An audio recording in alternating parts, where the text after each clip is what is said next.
No, my question is, at the current market juncture, across the world, you guys invest across, are you guys looking for 3x, 4x ideas right now, or are you assigning more weightage to margin of safety, looking at the current market scenario? Niraj, I sent Mohnish an idea recently. I had a conference in Switzerland, and I sent him an idea. And he said, and then you can ask Mohnish what he said. He said, if it's not a 3 or a 4x, I'm not interested. No, I told him if it's not a 5x, Okay. Don't waste my time. The conference is called Value X. Yeah. I told him to rename it Value 5X. 5x. And no, so, there's a old Miller beer commercial.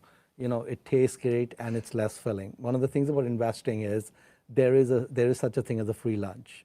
So if you find companies that may go up 3 times or 5 times or 10 times, what probably is also the case is they are trading really cheap. Right. And so they have a high margin of safety. Of course. So a high margin of safety comes with high returns. Right. So we are not in a business where it's high risk, high return.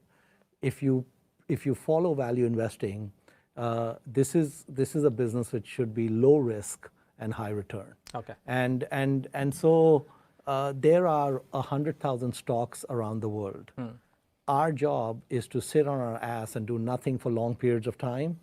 And every so often, there's something that's an anomaly, or it's mispriced, or people can't see it. Right. And that's when you step up and hit the ball for a 6. Recently I was talking to Charlie Munger, and he said that he had been a reader of Barron's, investment magazine for 50 years.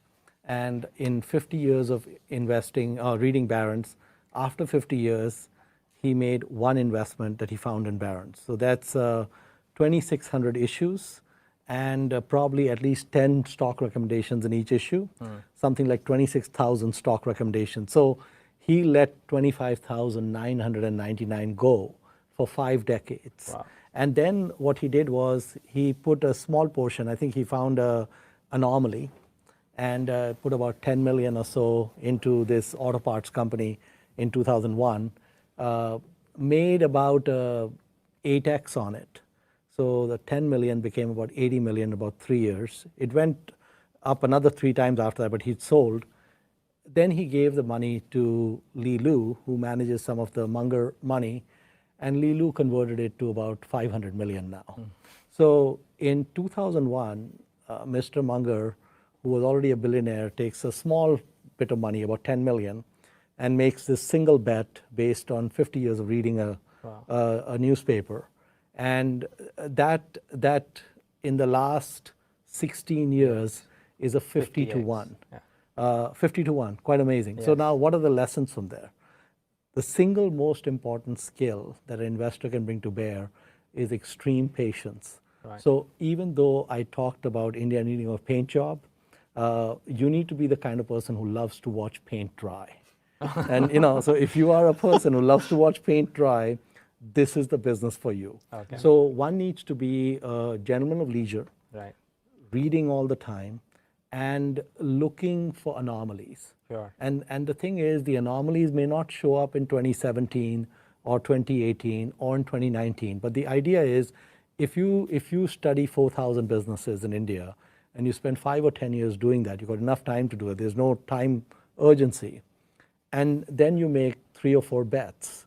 The chances are very high that you're going to end up with more money than you can ever consume. So just a couple of data points. One is that while the US market's at an all-time high, if you just go back maybe 17, 18 years, we're not that far off from the highs in, let's say, 2000 or so. So the annualized returns from then till now are still below long-term market averages. So if you just take a very long-term view, we're not kind of in unusual territory, if you will. But the second thing, probably more importantly, is that investors are better off just ignoring that. Investors